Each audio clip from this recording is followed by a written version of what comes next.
hope you're settled in, baby, because today's story is one of those days I still feel in my bones. And if you're new here, welcome. Come sit with me for a moment.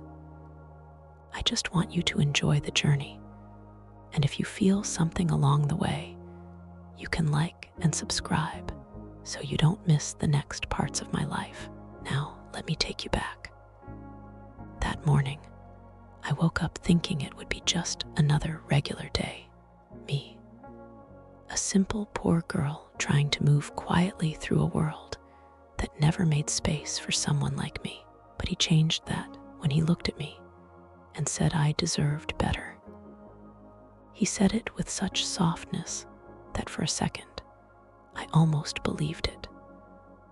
But believing something good about myself was dangerous back then, because life had a habit of reminding me exactly where I stood. That day, he invited me to meet his family, telling me it was no big deal. But deep down, I knew walking into a rich man's house when you come from nothing is always a big deal. I tried to carry myself strong, kept my mask on, kept my voice steady, but inside I was shaking. The moment I stepped through their tall, polished doorway, I felt every insecurity rise up like it had been waiting for this moment. The walls were bright, the floors shiny, and the air smelled of things I'd never even heard the names of. I barely had time to breathe before his family turned their eyes on me, slowly, the way people do when they're trying to figure out why someone like you is standing in their gold-covered world. And I knew right then that this day wasn't going to go easy. Not with the way his mother's smile dropped. Not with the way his sister looked at my shoes. I could feel the judgment before anyone said a single word. And still, I tried to remind myself, he told you that you deserved better. But as I stood there, heart thumping in a house full of money, pride, and cold stares, I wondered if I had just walked straight into a place where they were all too ready to prove him wrong. And I had no idea that before the day ended, one moment, one small, sharp moment, would make sure I never forgot how small a rich family can make a poor girl feel. The first thing his mother said wasn't even a real greeting. It was more like a test. She looked me up and down so slowly, I felt my skin heat up. Then she said, "Oh, you're Janet," as if my name itself carried dirt from the neighborhood I came from. I smiled anyway, because that's what my mask is for keeping peace, keeping quiet, keeping myself from breaking in places where I'm not welcome. He stood beside me, proud and gentle, but even he seemed to miss the sharp edge in his mother's tone. He slipped his hand lightly against my back, just enough to guide me inside, and whispered, "Don't worry, they'll love you." But I knew better. Rich families don't just love girls like me. They examine us, measure us, weigh us like we're items on a shelf, trying to figure out if we'll ruin their perfect picture. As we walked deeper into the living room, his sister crossed her legs on the sofa and raised an eyebrow, her gold bracelet shining like a warning. "So," she said, "you work where again?" She dragged that last word like she was pulling something heavy. I answered softly, telling her about my small job, trying to keep my voice steady, but her smile tightened, the way people smile when they want you to feel embarrassed. The room went quiet after that, quiet in a way where you could hear every insecurity echoing inside your head. I tried to keep my shoulders from curling inward, but the weight of their stares pressed down like I was shrinking right in in front of them, and yet he stayed close. His eyes kept checking on me, almost like he knew something wasn't right, but didn't know how to fix it. I kept reminding myself of what he told me earlier, that I deserved better. But when his brother walked in, glanced at me, and whispered something under his breath that made his sister hide a laugh, that small bit of confidence I had left started slipping away.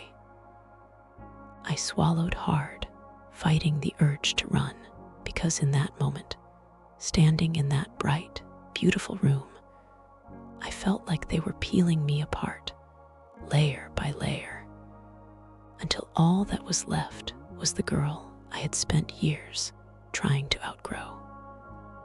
And I hadn't even sat down yet. I finally sat down on the edge of their fancy white sofa, trying my best not to sink into it, because the whole thing felt like it cost more than everything I owned put together. His mother settled across from me, legs crossed tight, eyes sharp enough to cut through any confidence I had left. She didn't even pretend to hide it. She wanted me to feel out of place. "So, Janet," she said, tapping her long, polished nails against a glass table, "how exactly did you and my son meet?" The pause before meet felt like an accusation. I opened my mouth to answer, but before I could speak, his sister leaned in like she was watching a soap opera. He tried to help, jumped in and said, "We met downtown. She was reading at the bus stop." But his mother raised a hand to silence him. "I'm asking her," she said.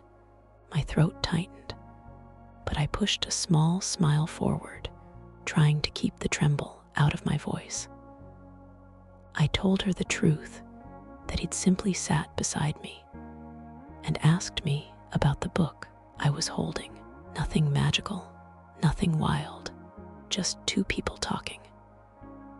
But she blinked at me like I'd told her I stole him right out of her hands. "Interesting," she murmured, and that one word held more judgment than an entire courtroom. His brother walked behind her chair, pretending not to stare at me, while actually staring harder than anyone in the room. Then he whispered, loud enough for me to hear, "Well, he always did like unique types." And his sister chuckled, covering her mouth like she wasn't laughing at me. I kept my mask on tight, nodding politely, pretending I didn't hear the insult buried in his words. But inside, something in me cracked. He sat beside me, close enough that I could feel his warmth, and he whispered, "Ignore them. You deserve better than their drama." And for a second, his voice steadied me, but his mother gave a little laugh, soft, fake, cold, and said, "Better? Sweetheart, do you even know what better looks like?" The room froze. My breath caught. She didn't say it like a question. She said it like she truly believed I didn't know anything beyond struggle.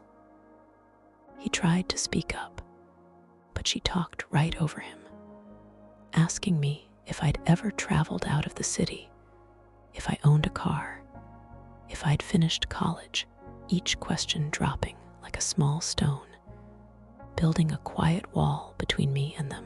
I told the truth. No car, no travel, no fancy school. Her eyebrows lifted higher with each answer, until she finally said, "Well, that's honest."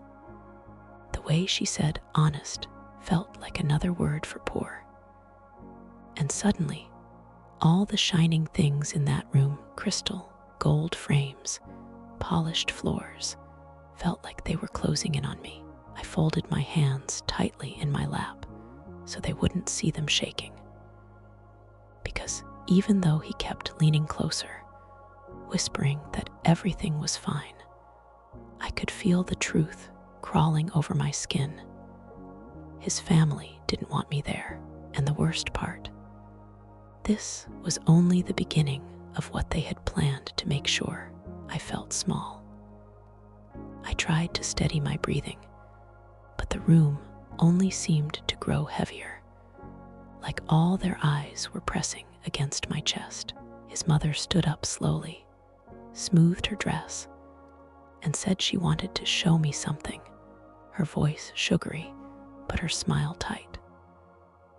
I followed her because I didn't know what else to do, and he stayed close behind me, trying to keep the distance between us small. She led me toward a long hallway filled with framed pictures, vacations, graduations, fancy dinners, moments dripping with money and comfort. "This is our family's history," she said, tapping one frame lightly. "Where we come from, what we built, what we protect." The way she said protect sent a chill down my back. His sister, who had followed us like a shadow, laughed quietly and whispered, "Basically, don't bring mess into this family." I kept my eyes on the photos, because looking at her would have made my mask slip. His mother moved to a picture of him, young, smiling, dressed in clothes that looked like they belonged in a magazine. "He comes from dignity," she murmured, "discipline. We worked very hard to give him the best." Her voice sharpened as she added, "And we expect the same standards from those who enter his life." My heart dropped. It wasn't a hint, it was a warning. He stepped forward, gently placing his hand on my arm. "Mom, stop," he said softly, but she didn't even turn to him. She kept her eyes locked on me like she was trying to see what kind of future I might ruin. "Tell me, Janet," she said, "what do you think you can offer him?" My stomach twisted. It wasn't anger that hit me, it was shame. The kind that grows from years of being poor, being looked down on, being made to feel like you don't belong anywhere nice. I swallowed and tried to answer with something simple, something honest. But before I could form a word, his brother appeared from the kitchen with a smirk. "She can offer realness, Mom," he joked. "That's what people call it, right?" His sister laughed as if he'd said something brilliant. I felt my throat burn, but I held myself together, staring at the photos because they were safer than looking at their faces. He stepped between me and them, his voice stronger now, saying, "She doesn't have to prove anything to you." But his mother just sighed, like she was tired of the conversation already. "Sweetheart," she said to him, "one day you'll understand love doesn't erase differences. Background matters." Then she turned to me with a smile so cold it felt like a slap. "You seem like a nice girl, truly, but sometimes nice isn't enough for a family like ours." And even though he took my hand, squeezing it tight, something inside me broke quietly. Because in that moment, surrounded by polished frames of their perfect life, I realized exactly what they were trying to do. Make sure I knew my place. Make sure I walked out of that house feeling smaller than when I'd walked in. And the worst part, it was working. We walked back toward the living room, but every step felt heavier, like the hallway itself was pushing me out. I held his hand because it was the only steady thing in that house. But even that felt fragile, like one wrong word could break it. When we reached the room again, his mother called out to the maid, her voice suddenly soft, as if she needed an audience for her kindness. "Bring our guest some water," she said. But the way she stressed the word guest made it sound more like stray. The maid placed the glass in front of me gently, but before I could thank her, His mother added, "Use a tray, please. We don't want fingerprints everywhere." My heart sank. I knew that wasn't meant for the maid. He frowned deeply, and I could feel the tension rising in him, like he was preparing himself for a fight he didn't want to have. His brother sat back on the sofa, legs spread, arms folded, staring at me like I was a puzzle missing too many pieces. "So, Janet," he said, dragging my name out, "where do you see yourself in 5 years?" It wasn't a curious question, it was a trap. His sister giggled, whispering, "Probably not here," as if I couldn't hear her. I forced myself to answer calmly, even though my voice felt like it was trembling inside my throat. I told them I just wanted a stable life, maybe save some money, maybe grow in my job. Simple dreams, modest dreams, human dreams. But his mother shook her head lightly, her earrings dancing like they were mocking me. "See, that's the difference," she said. "Our family sets high goals. We think big. We plan. The unspoken ending hung in the air, and you don't." He leaned toward me, squeezing my hand under the table, but I could feel his frustration growing, his breaths getting shorter. He wasn't angry at me. He was angry at them. But I knew this kind of anger hurt the person stuck in the middle. The air in the room felt colder as his mother leaned back and said, "I'm just being honest. It's better if we point out these mismatches early on. Don't you agree?" She was talking to him, but she was staring right at me. I opened my mouth to say something, anything, but nothing came out. Not because I didn't have words. Lord knows, I had a lifetime of them. But because I suddenly remembered every moment growing up when adults talked around me, not to me, like I wasn't worth hearing from. That same feeling washed over me now.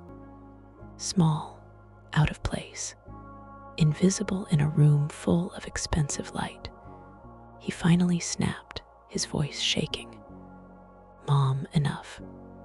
And for the first time, his mother's smile cracked, just a little, but enough to show she didn't like being challenged.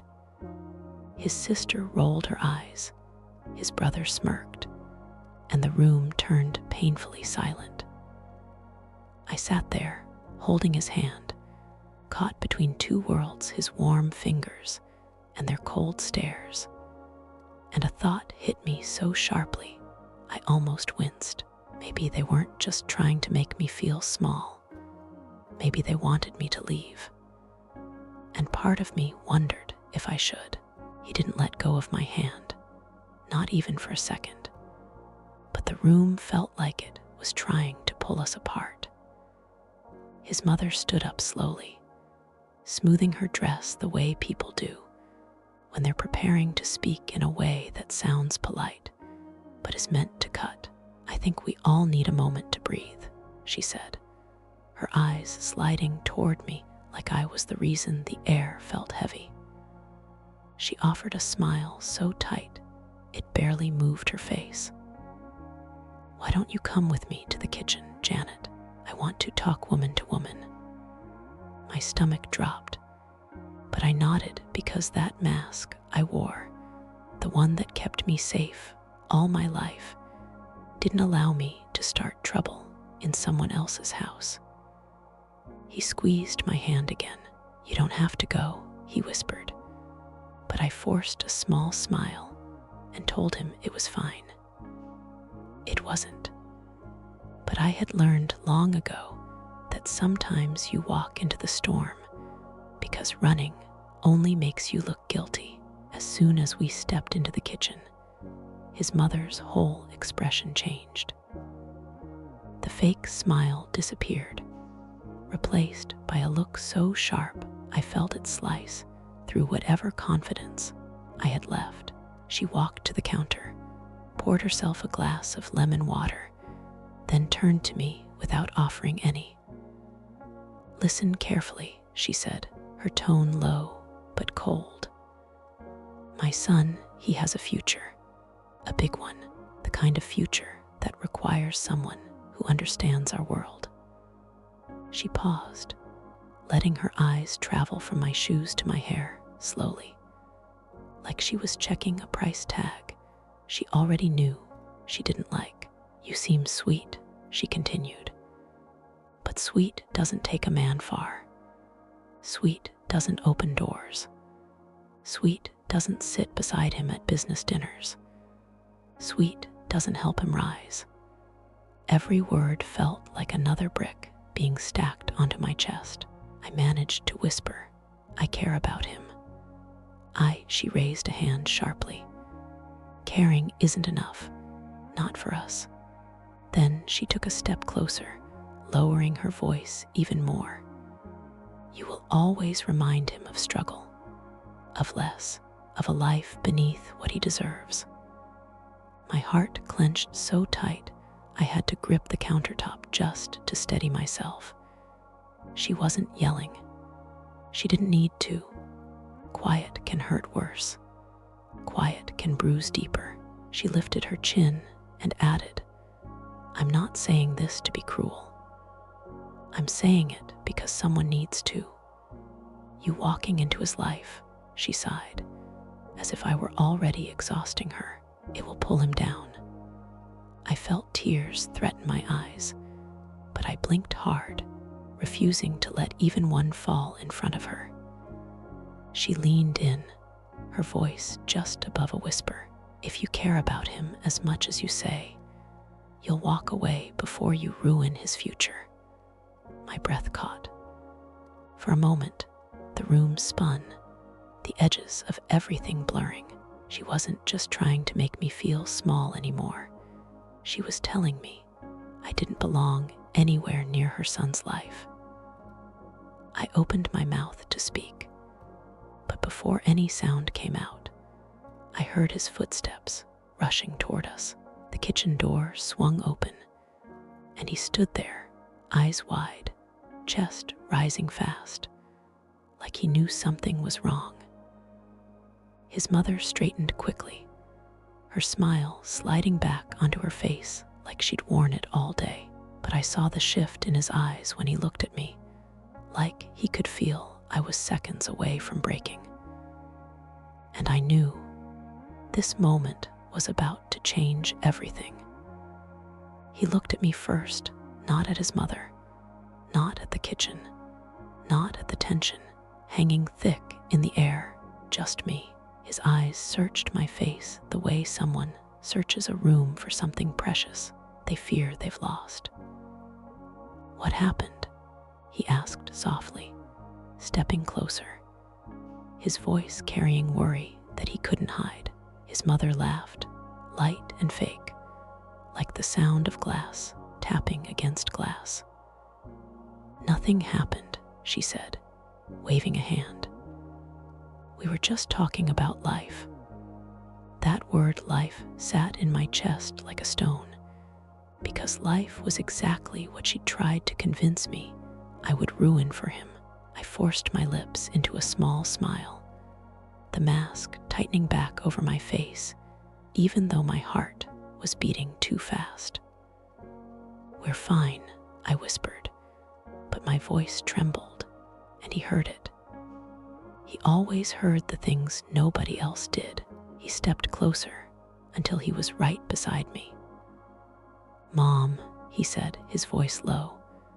"What did you say to her?" She paused, adjusting her necklace as if preparing to defend herself. "I simply told her the truth," she replied. "Sometimes honesty is uncomfortable." I felt heat rush to my face, not anger exactly, but a kind of quiet humiliation that grows when someone tries to make you feel grateful for being insulted. He shook his head.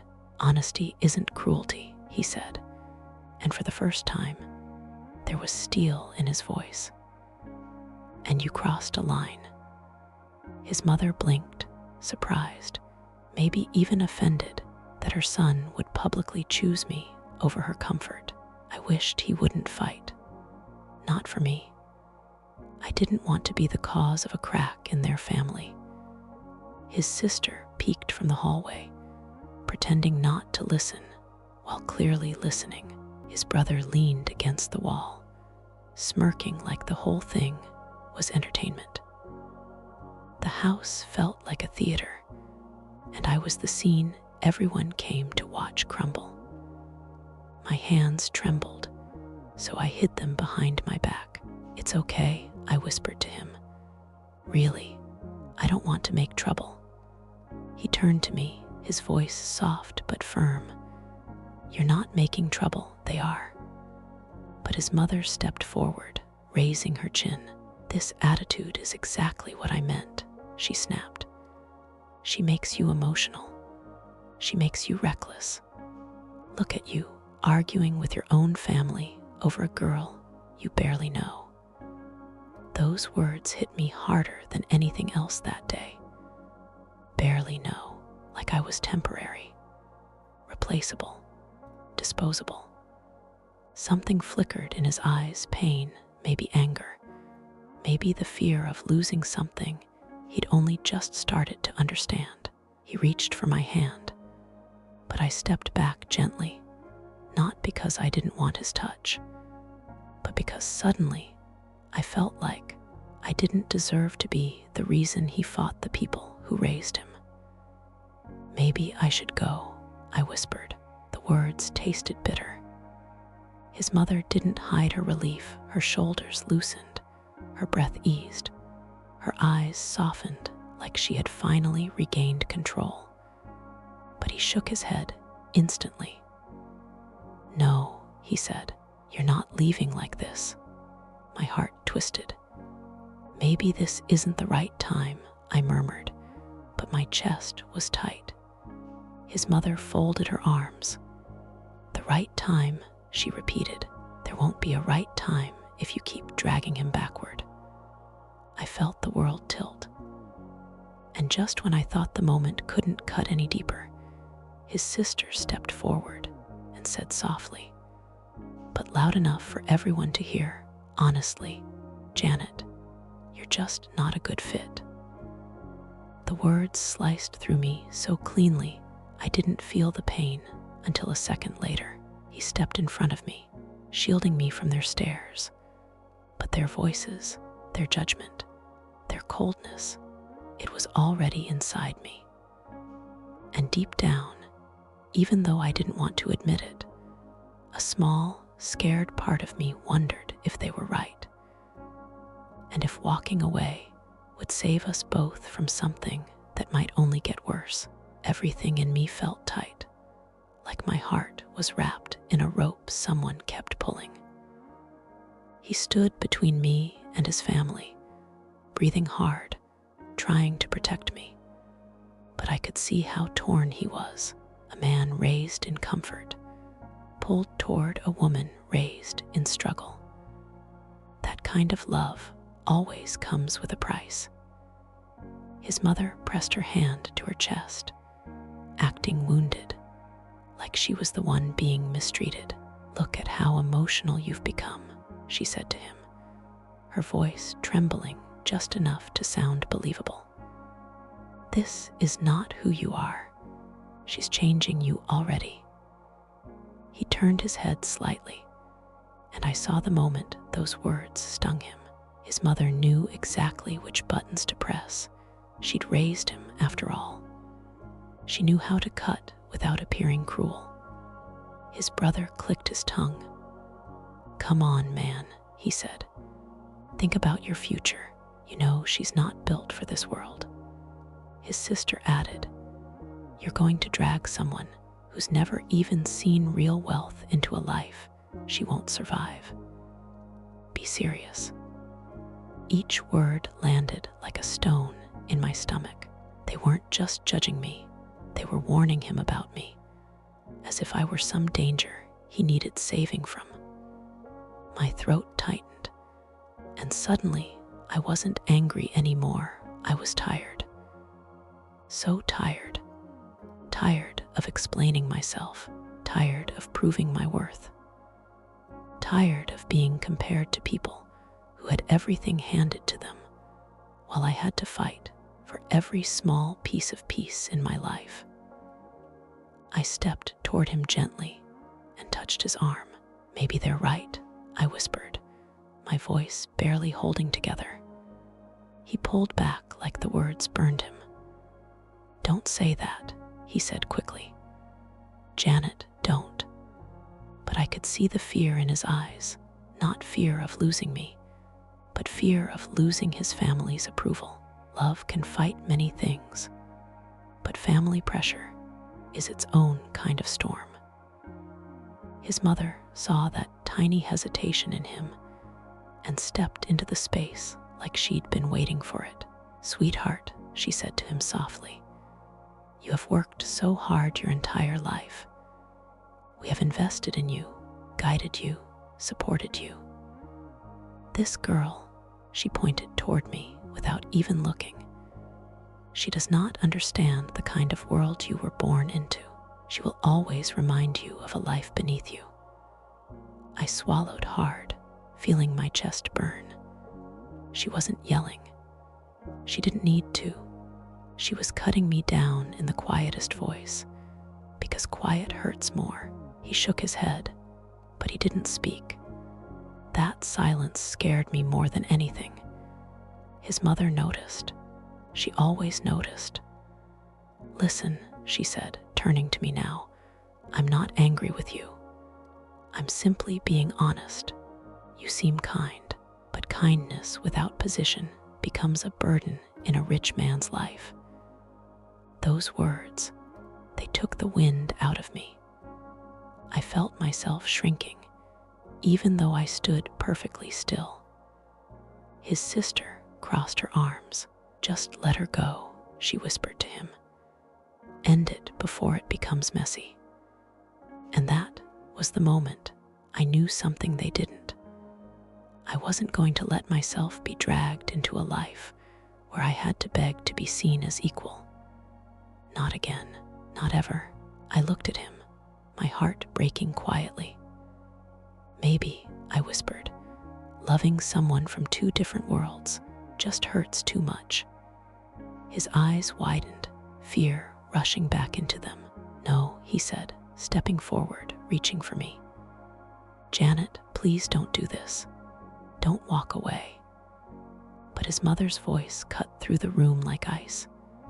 "If she leaves now," she said, "you'll understand what I've been trying to protect you from."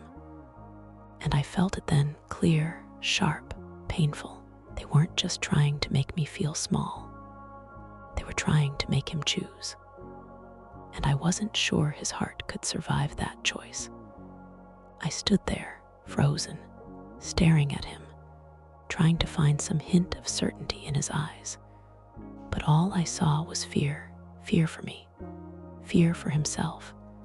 Fear of the impossible choice he was being forced into.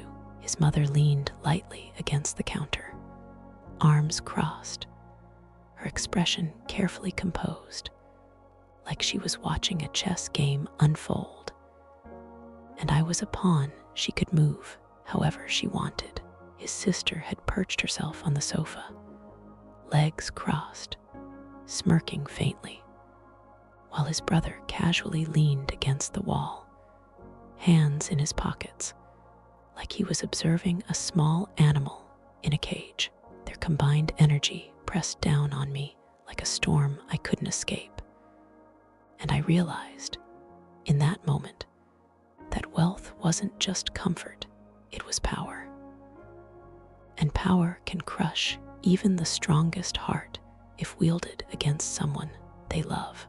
I could feel my hands start to shake, so I grabbed my purse tightly and whispered, "Maybe I shouldn't be here. Maybe this isn't my place."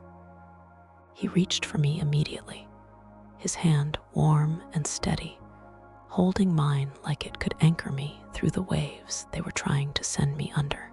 "Janet, listen to me," he said, his voice low but urgent. You belong here if you want to. Don't let them. But his mother cut him off with a quiet laugh, cold and deliberate. Belong here, sweetheart. This is a world you were never born into. Do you think life will just pause because your heart says so? I swallowed hard. I wanted to respond, wanted to fight, but the words stuck in my throat because she wasn't exaggerating. This world, this bright, polished, controlled world was alien to me. Every frame, every golden ornament, every soft fabric reminded me that I had come from a life of struggle, a life where nothing was given, where survival was measured in small victories, not luxury dinners and business deals.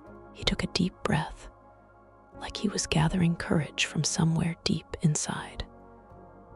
Mom, stop, he said firmly, his hands tightening around mine. She's not going anywhere. She's not leaving me because you think she's unworthy. The words felt heavy with promise, but I could see the tension twist in his shoulders. He knew the fight wasn't just against his family. It was against a lifetime of expectation, of rules I could never fully understand.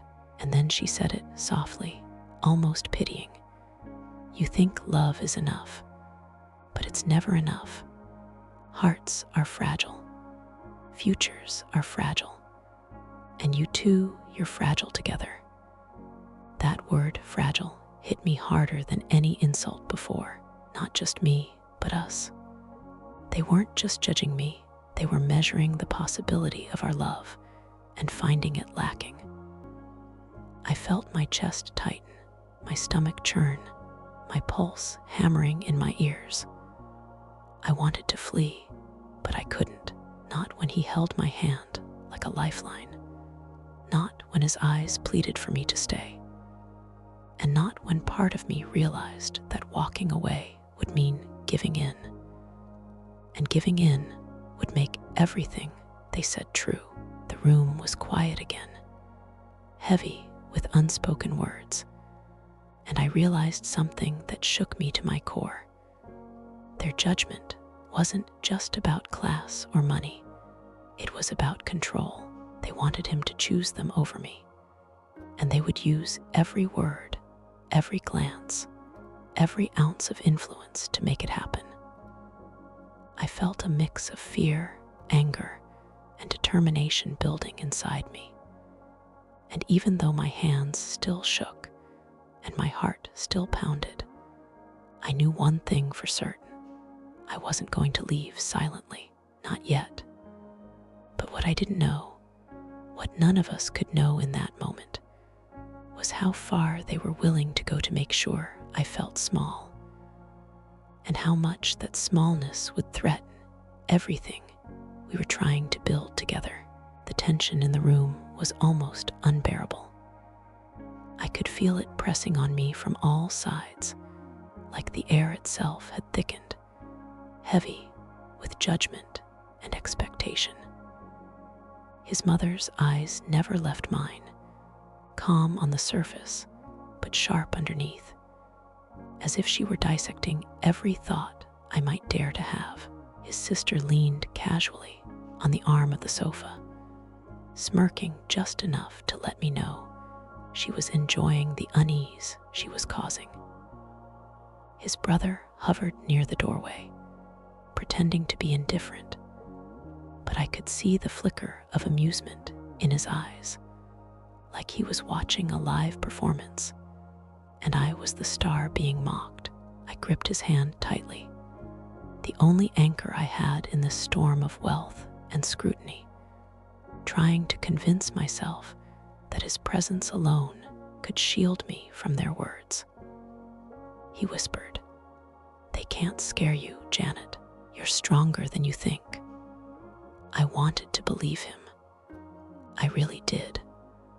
But the words his mother had planted in my heart earlier, "You're fragile. You'll pull him down. You don't belong here," kept replaying, echoing through my mind. Every polished surface, every golden frame in that house reminded me of what I didn't have, and the contrast stung more than I was ready to admit. I felt small, insignificant, exposed. I wanted to shrink into myself, disappear, melt into the carpet beneath our feet, and leave them to their perfect, cold world. But then his voice cut through the noise again, soft and steady, yet firm. Don't let them make you smaller than you are. I see you, Janet. I choose you. My chest tightened so fiercely I could barely breathe. But those words also gave me courage, even in the face of their disapproval, even under the weight of their judgment. Someone believed in me, and it was enough to keep me standing. His mother gave a subtle sigh, like she was disappointed that her subtle attacks hadn't fully shaken me, and she said nothing more, choosing instead to retreat to the living room, leaving us in the kitchen for a tense moment of silence. His sister whispered something under her breath to her brother, and though I didn't hear it, I could feel the slyness behind it, the plotting. It was clear they weren't finished. They wouldn't let this moment pass without a next move, without a reminder that I didn't belong. And even though his hand held mine firmly, I felt the weight of every look, every judgment, every expectation bearing down on me. I realized then that love might be enough to survive the storm, but the storm wasn't over, not by far. They had planted seeds of doubt, and I had to be strong, not just for myself, but for him too. And as he led me back into the living room, his presence a shield against the silent arrows of his family, I couldn't help but wonder what the next challenge would be, and whether I could face it without breaking. The house, the judgment, the silent tests, they were only the beginning. And deep down, I knew that surviving today would be a small victory, but the real fight for us, for love across worlds, had only just begun. Back in the living room, the atmosphere had shifted slightly, but the tension didn't leave. It had just moved, like smoke curling into every corner. His mother sat regally on the sofa, hands folded neatly, watching me with a quiet intensity that made me want to vanish. His sister leaned back, crossing her legs, arms folded, clearly still amused at my discomfort, while his brother lingered by the window, pretending not to stare, but actually observing every small reaction I made. I tried to settle into a polite smile, keep my voice calm, my hands still, my presence almost invisible. But even that was difficult. Every polished surface, every luxurious item in that room reminded me of the divide between us, between who I was and who they expected me to be. He stayed by my side, his hand occasionally brushing mine, a subtle anchor. "Don't let them get to you," he whispered. I nodded, swallowing a lump in my throat, but inside, doubt gnawed at me, their subtle glances, their words hidden under polite tones, every harmless joke about my background felt like tiny cuts I couldn't escape. He tried to redirect the conversation, talking about small things we had in common, books we both loved, music, little things to make me feel at ease. For a moment, I allowed myself to imagine that maybe, just maybe, I could survive this dinner, survive the judgment, survive the constant measuring of my worth. But then his mother interjected, casually, almost too casually. You know, Janet, I hope you realize that love is not always enough. Her words landed like ice water poured over my chest. I forced a polite nod. I understand, I said quietly, but my mask quivered just slightly. She smiled softly, too softly, and leaned back. It's only because I care for my son, she added, her voice warm now, but her eyes remained sharp, measuring. I realized then that the warmth was a weapon, a way to remind me that no matter how kind she sounded, I was still under scrutiny.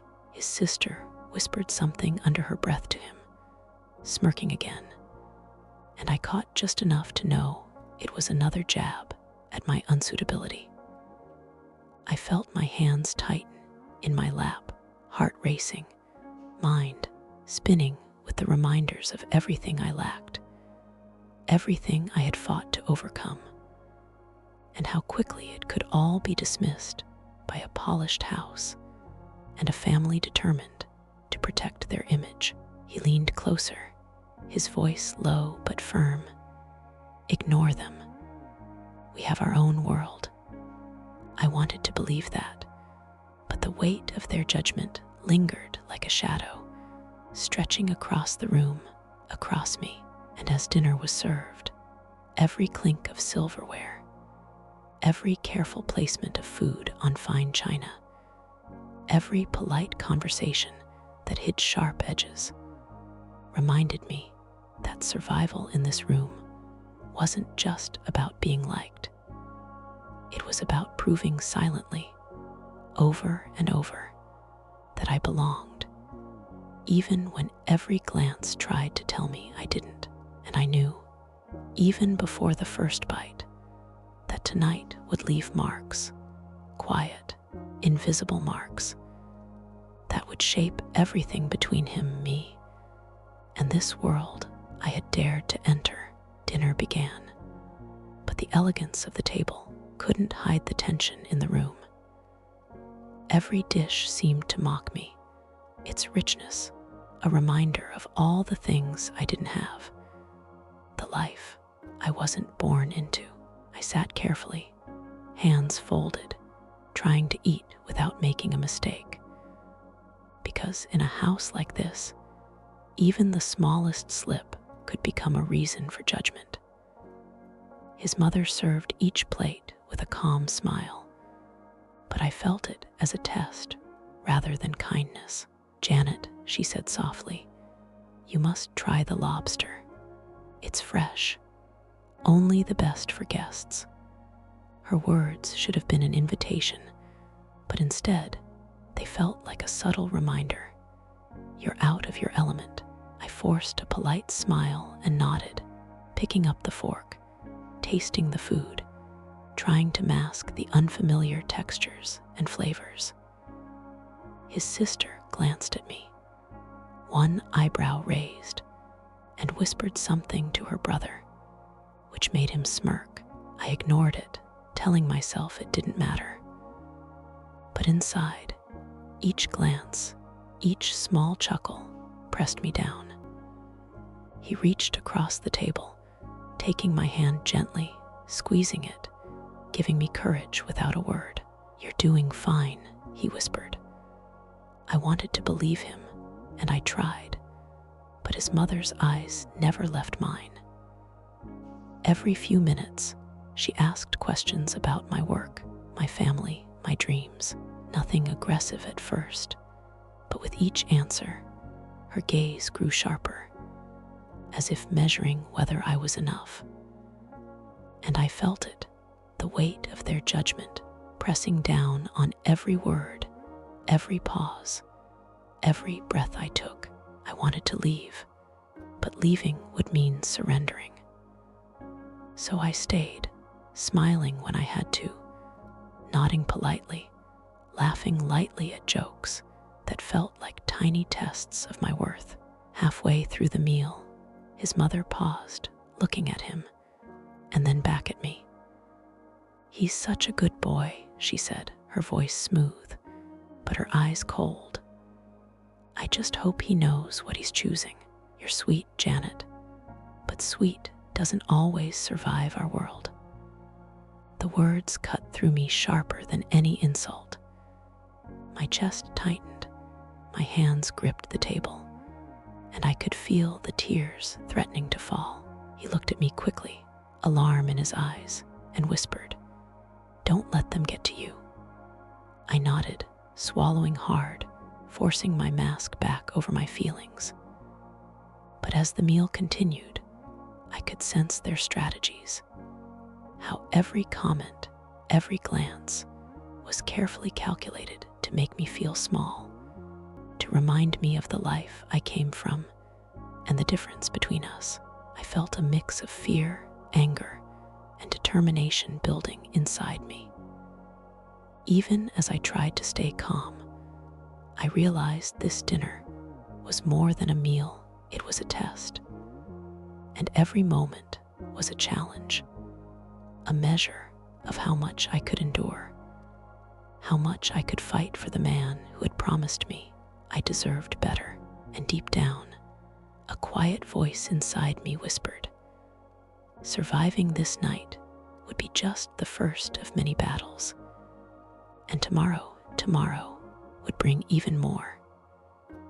By the time dessert arrived, I felt like I had walked through a storm, wearing nothing but thin shoes. The house was quiet now, but the silence was heavier than any words they had said. His mother, elegantly poised, placed the dessert plates in front of us with the same calm that had felt like a weapon all evening. She sat back, hands folded, watching intently, like she was waiting for me to make a mistake, to show weakness. His sister whispered something to her brother, and though I couldn't catch the words, I knew it was another jab at my upbringing, at my lack of polish, at everything they assumed I lacked. I tried to focus on him, on the warmth of his hand brushing mine across the table, on the gentle squeeze he gave me when he noticed my fingers trembling. That small touch reminded me that not everything in this room was against me. Still, I couldn't shake the weight of their judgment. His mother leaned slightly forward, her tone soft but sharp. "So, Janet, do you really think you can fit into his world?" The words landed like stones. I swallowed, my throat dry, and gave the safest answer I could manage. I want to try. I want to be someone who makes him happy." Her eyes narrowed just slightly, and I felt like she had read everything behind the words, the fear, the hesitation, the vulnerability. "Trying isn't always enough," she said quietly, as if sharing wisdom. "Sometimes it's not about what you want, it's about what you can survive." I nodded politely, pretending not to shiver at the thought of being found insufficient, found lacking in a world I had never truly been a part of.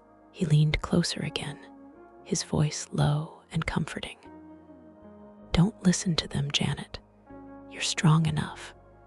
We'll face this together."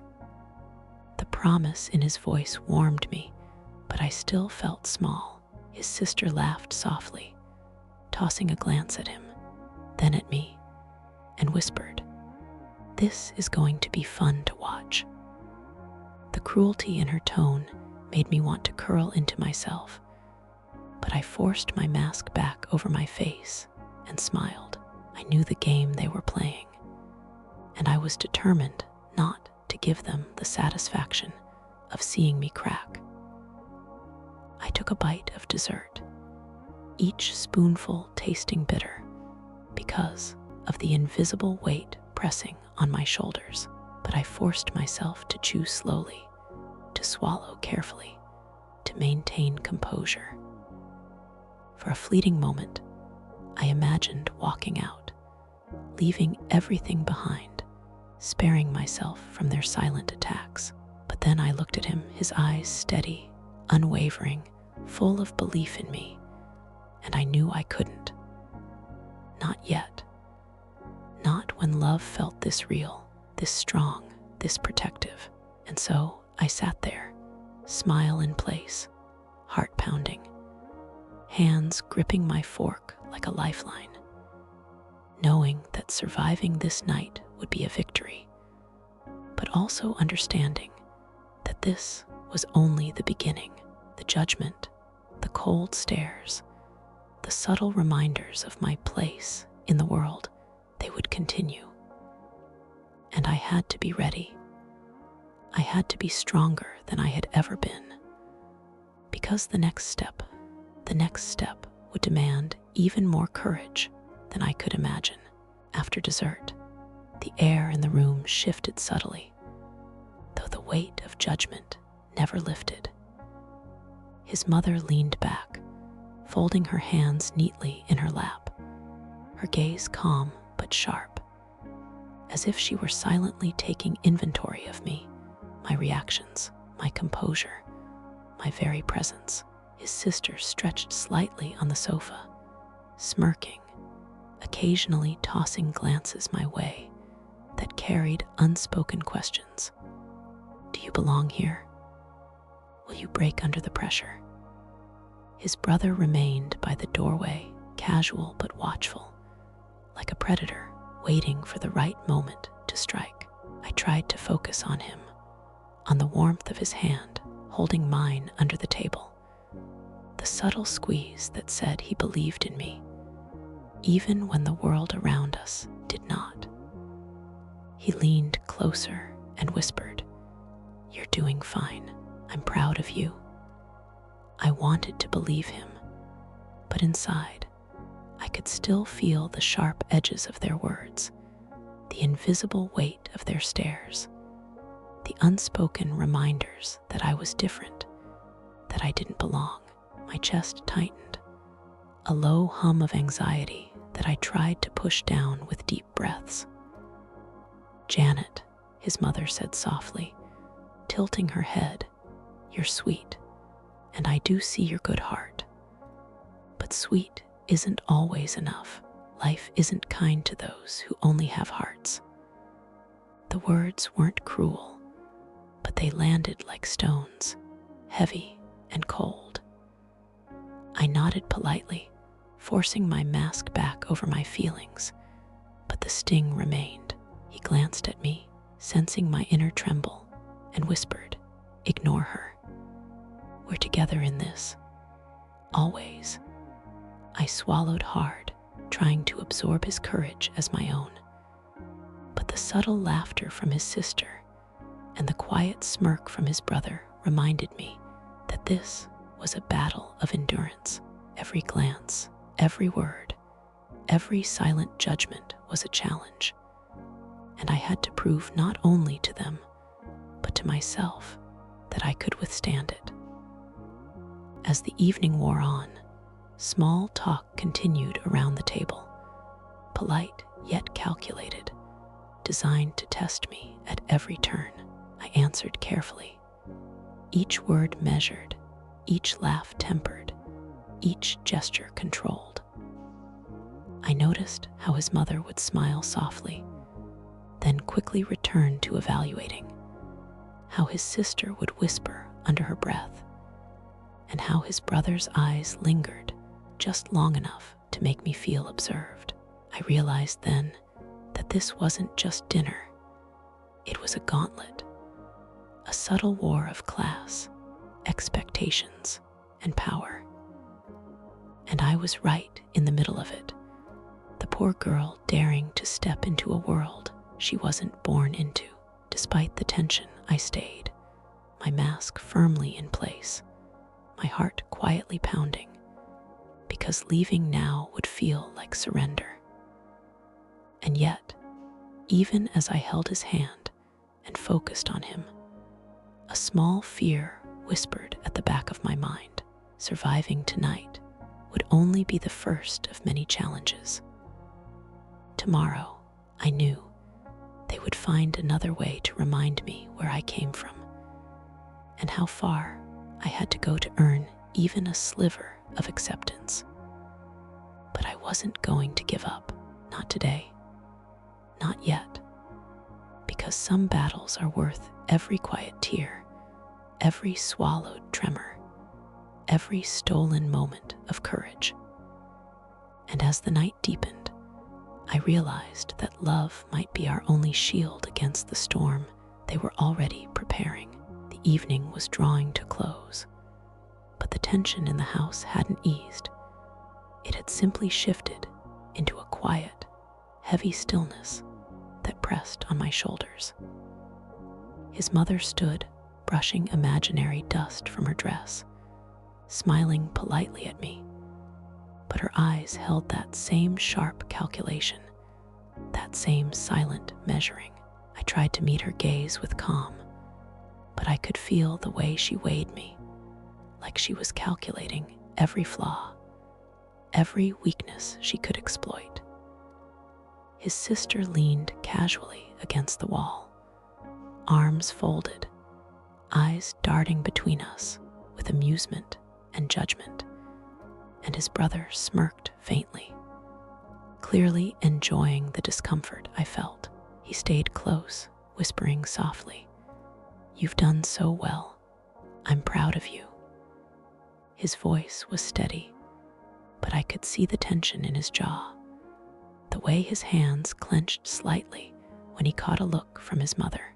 I wanted to melt into the floor, to disappear and escape the relentless evaluation. But I stayed, holding my head high, keeping my mask firmly in place. His mother walked toward the door, pausing as she did, and said softly, almost gently, "You've been brave tonight, Janet, but remember, bravery doesn't always change the world you step into. It only proves you can stand in it for a moment." The words should have comforted me, but they felt like another warning. I nodded politely, trying to smile, feeling the heavy pull of their judgment. He stepped beside me, his hand brushing mine, reassuring and grounding. "Don't listen to them," he whispered. "We'll face it together."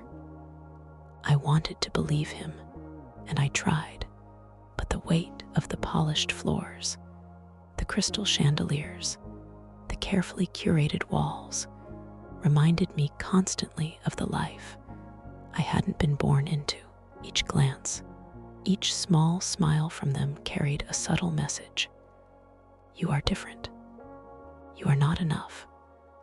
And yet, as I looked at him, the warmth of his hand, the steadiness of his gaze, the gentle way he had protected me all evening, I realized that love, for the first time, felt like it might be enough to withstand this storm.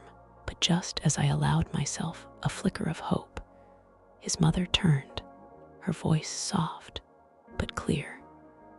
"This isn't the end of our concern, Janet. You must understand life has ways of reminding people of their place. Don't be surprised if the coming days feel heavier." I felt my chest tighten, a low, almost inaudible shiver running through me. He looked at me, his eyes fierce now, and whispered, "We'll handle it. Whatever comes, we'll handle it together." And in that moment, I knew that surviving tonight wasn't just about enduring judgment. It was about standing firm for the first time in my life, proving silently that I could hold my ground, even when every ounce of their world told me I didn't belong. But deep down, I also knew the real challenge had only just begun. The subtle war of whispers, stares, and silent tests wasn't over. Tomorrow, they would try again, and I would need every bit of strength I had, every bit of courage, to face what was coming next. The evening finally ended, but the weight of everything that had happened pressed down on me like a shadow I couldn't shake. As As we stepped out of the polished house into the cool night air, I tried to take a deep breath, hoping the chill would clear some of the heaviness from my chest. He walked beside me, holding my hand, his fingers intertwined with mine, grounding me in a reality that felt warm and real compared to the cold elegance we had just left behind. "You did amazing tonight," he whispered softly, brushing a loose strand of hair from my face. I smiled faintly, though my stomach still felt twisted from the subtle jabs, the quiet reminders that I didn't belong. "I'm not sure amazing is the word," I said, my voice trembling just enough that he caught it immediately. He tightened his grip gently. "You stayed. You didn't crumble. That's all that matters." I wanted to believe him. I really did. But inside, I kept replaying every glance, every whispered joke, every subtle comment from his family. Their words weren't loud, but they landed harder than any shouted insult could. I realized they didn't have to say outright that I was inferior. They simply reminded me of where I came from, of what I lacked, and the difference between our worlds. The memory of his mother's quiet, cutting words, "Life has ways of reminding people of their place," pressed on my mind. I felt small, yes, but I also felt a fire, a stubborn spark that refused to die. I had endured struggle my entire life. I had survived poverty, scorn, and the constant feeling of being unseen.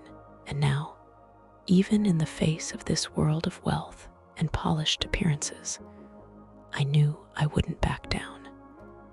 He glanced at me, reading my thoughts, and gave me a soft smile. "We'll face them together," he repeated, and I believed him, even if my heart still ached from the night.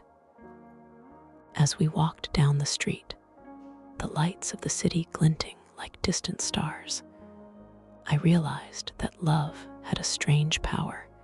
It could give you courage, even when the world tried to make you feel small. But the truth settled in my chest like a stone. Surviving tonight was only the beginning. There would be more dinners, more conversations, more silent tests. They weren't finished with me or with us, and though fear fluttered in my stomach, I held on to him, onto his warmth, onto the quiet promise that he was on my side, and I whispered to myself, maybe, just maybe, love could bridge two worlds so different they sometimes seemed impossible to reconcile.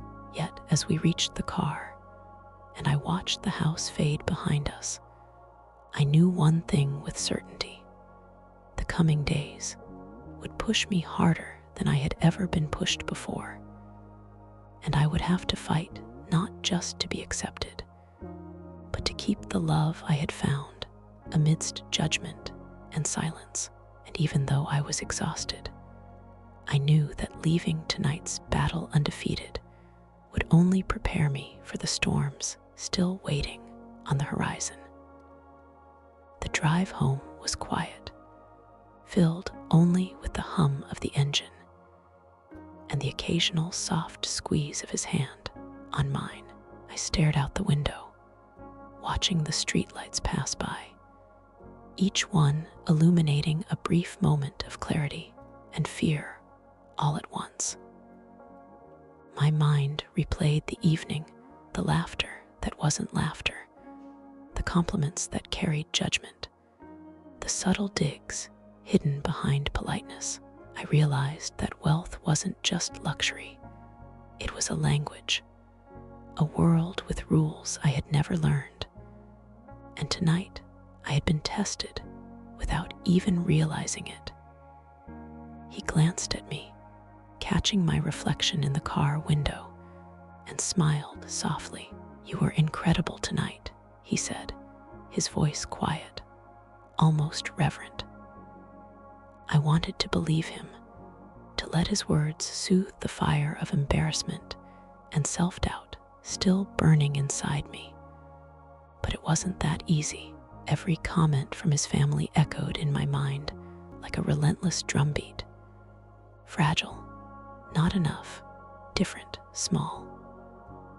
I felt both exposed and defiant, a strange mixture that left me trembling quietly. I don't want them to think I'm weak, I admitted softly, voice barely above a whisper. He reached over, brushing a strand of hair from my face, and said firmly, "They can't define you, Janet. Not me, not anyone. Tonight, you showed more strength than you even know." His words wrapped around me like a warm blanket, but even as I let myself lean into them, the doubt lingered. How could I stand firm when every part of their world was designed to make me feel less? How could love alone keep me grounded when I was surrounded by people who had wealth, power, and privilege stacked against me? I squeezed his hand, feeling both comforted and terrified, and realized that tonight wasn't just about survival. It was about proving to myself that I belonged, that I could face a world that wasn't mine and still stand tall. The car turned a corner, and for a moment, the city lights reflected off the windshield, blurring into streaks of gold and white. I let out a shaky breath, realizing that part of me still wanted to shrink, to disappear, to erase the reminders of my difference. But he looked at me with unwavering eyes, and I knew he would fight beside me, not in some dramatic, grand gesture, but in the quiet, steadfast ways that mattered the most. "Tomorrow," he said softly, "we start again, together." I nodded, swallowing hard, feeling the mix of fear and hope swirl inside me. Because tonight had shown me something crucial. Love could be a shield, yes, but it could also be tested, pushed, and weighed against the cold calculations of the world, and I would have to be ready. Ready not just to love, but to survive everything that came with loving someone from another world, someone whose family had made it very clear that I was meant to feel small. And as the car pulled into my street, I realized that surviving tonight's battle wasn't enough. The real fight was only just beginning, and I would need every ounce of courage I had ever mustered to face it head-on. When we finally reached my apartment, I felt a small, fragile relief, like I had just escaped a storm without knowing if I'd survive it. The city lights outside my window were softer here, warmer, and for a moment, I allowed myself to exhale fully. He followed me inside, closing the door gently behind us, as if shutting out the weight of his family's judgment. "You okay?" he asked softly, removing his jacket and hanging it carefully.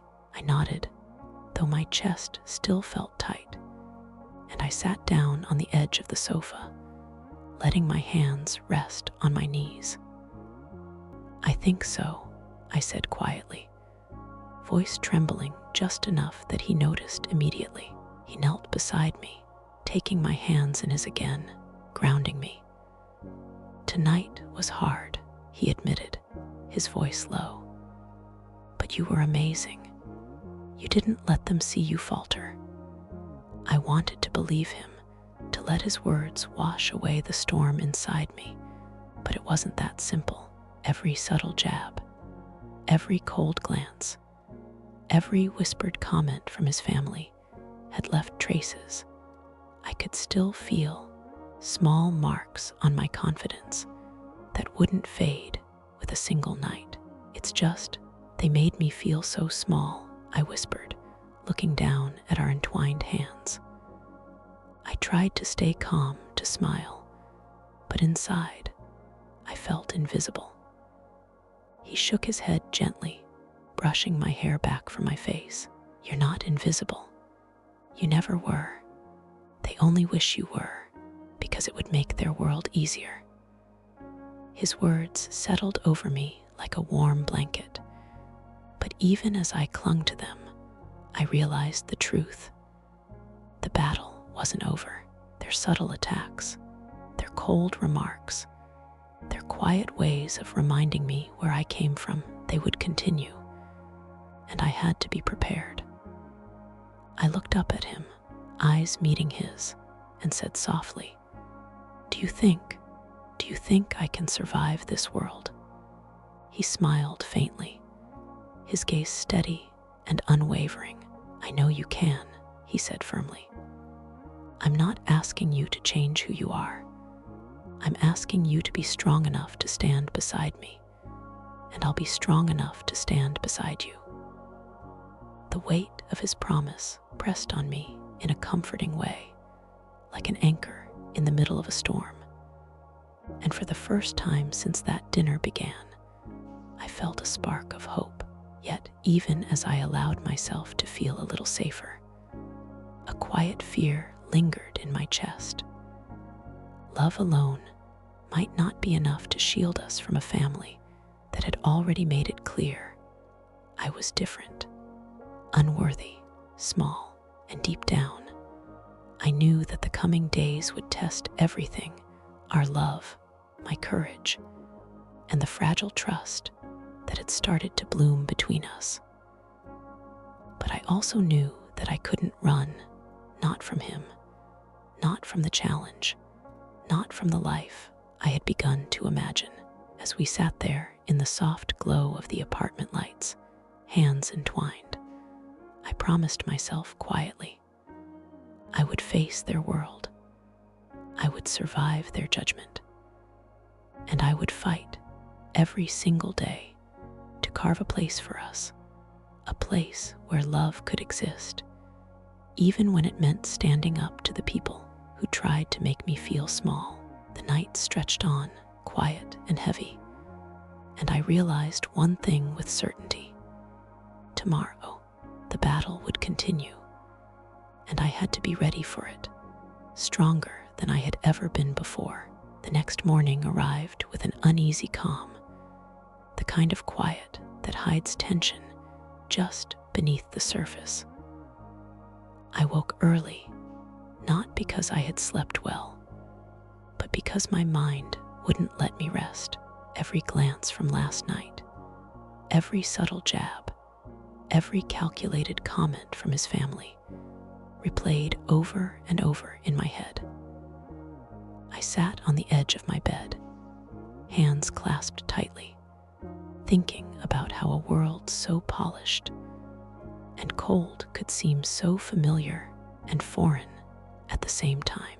I thought about my life before him, struggles, sacrifices, moments of small victories, and how different it felt to suddenly be part of someone else's world, where every step was observed, measured, judged.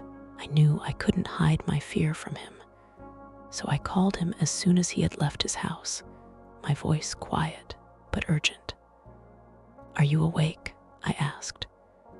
His calm voice came immediately, steadying me. "Yes, how are you holding up?" I took a deep breath, trying to steady myself. I feel like I walked into a world that wasn't mine, like they want me to fail, to feel small. His voice softened, reassuring yet firm. "Janet, you didn't fail. You stayed. You stood tall, and I saw it." I closed my eyes, letting his words sink in, but I couldn't erase the heaviness that lingered from last night. I knew his family wasn't cruel out of hate. They were protective, yes, but in a way that assumed I would never belong. I shivered at the thought of the silent judgments, the wealth that became a weapon. The carefully polished walls that reminded me of every struggle I'd endured. He spoke again gently. We'll face it together. Every comment, every glance, they won't break us. Not if we're together. I nodded, swallowing hard, feeling a mixture of fear and determination rise in me. I realized that love wasn't enough if I wanted to survive this world. They would continue to test me, to try to make me feel small, and I had to be ready. But the thought of giving up never crossed my mind. I thought about the life I had built, the battles I had survived, and the strength I had found within myself.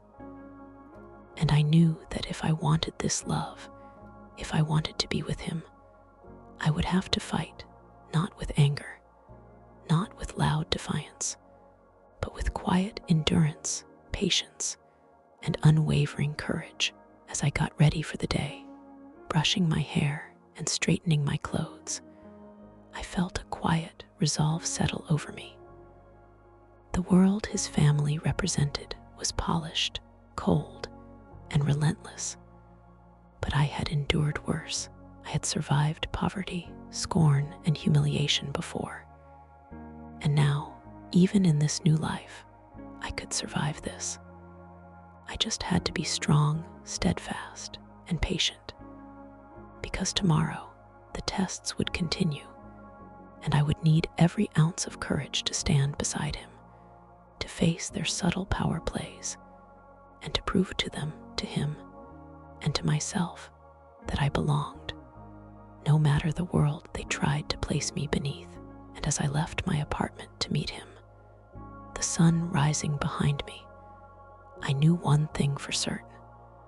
Surviving today would only prepare me for the challenges still waiting, and I was ready to meet them head-on. The day moved slowly, each hour stretching longer than the last, but I held onto the quiet determination that had taken root in me the night before. When he arrived to meet me, his familiar smile and gentle presence gave me a sense of grounding I hadn't felt all week. Ready? He asked softly, offering his hand. I nodded, slipping mine into his, feeling the warmth of reassurance and shared strength. We walked together toward his family's home, and with every step, I reminded myself that this wasn't just another dinner, it was another test. Another moment where my courage, my poise, and my love would be silently measured. As soon as we entered, I could feel the same tension ripple through the polished house. His mother, poised and elegant, gave me a small, polite smile, but her eyes still held that calculating edge. His sister leaned casually on the wall, smirking faintly, and his brother remained near the doorway, observing silently. I took a deep breath, trying to steady my racing heart, and felt his hand squeeze mine under the table. A silent anchor amidst the storm of judgment. Dinner began, and the subtle tests continued, questions carefully phrased, glances meant to unsettle, comments that hinted at my place in their world. I smiled politely, answered calmly, and slowly, deliberately, reminded myself that I had endured much worse. I wasn't fragile, I was strong. I had survived poverty, scorn, and being underestimated my entire life. I would not crumble tonight. At one point, his mother commented softly about the challenges of blending lives from different worlds, and I looked her directly in the eye, my voice steady but gentle. I may come from a different world, but I can love him fully. Isn't that what matters most? There was a pause, a moment of silence that stretched like eternity, and then he reached across the table, taking my hand firmly. See, he said softly. They'll try to intimidate, to test, to push, but we'll face it together. The words felt like a shield, a promise, and I let them wrap around me. I knew the battle wasn't over, not by far. But tonight, I had stood my ground, quietly and resolutely. When dessert was served, I smiled genuinely, laughed lightly at their small jokes, and met each glance with calm composure. I had learned to hold my own, to wear my mask when necessary, but also to let my strength and dignity shine through. As we left the house later that evening, I realized something crucial. Surviving their subtle cruelty wasn't about winning their approval. It was about proving to myself that I belonged in a world that had never been made for me. And with him by my side, supporting, believing, and loving me, I knew that no matter the judgment, no matter the comparisons, no matter the silent tests, I could face anything. That night, walking home under the soft glow of the city lights, I felt a sense of quiet triumph.